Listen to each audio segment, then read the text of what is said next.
তো এই অঙ্কটি আমরা ক্যালকুলেটরের মাধ্যমে সমাধান করব। এফ অফ এক্স সমান x cube minus 3x plus 5 হলে এফ অফ 0 এর মান কত? তাহলে আমরা ইনপুট দিব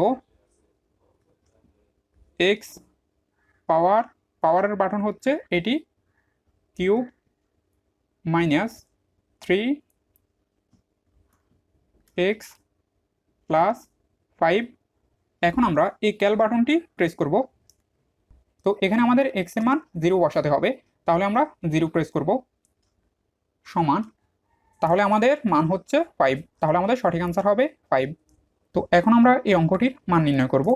তাহলে আমরা ক্যালকুলেটরে ইনপুট দিব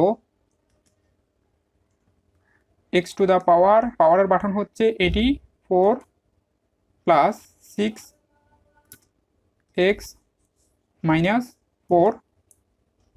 আমরা ক্যাল বাটনটি প্রেস করব।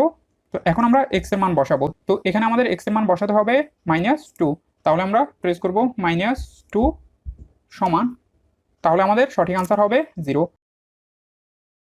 তো এখন আমরা এই অঙ্কটির মান নির্ণয় করব। তাহলে আমরা x পাওয়ার 3 minus x square minus x minus 1 ভাগ 8। এখন আমরা ক্যালকুলেশন বাটনটি প্রেস করব। তো এখন আমাদের x এর মান বসাতে হবে। তো এখানে x এর মান হচ্ছে -1/2, তাহলে আমরা প্রেস করব -1 ভাগ 2 সমান, তাহলে আমাদের সঠিক আনসার হবে 0।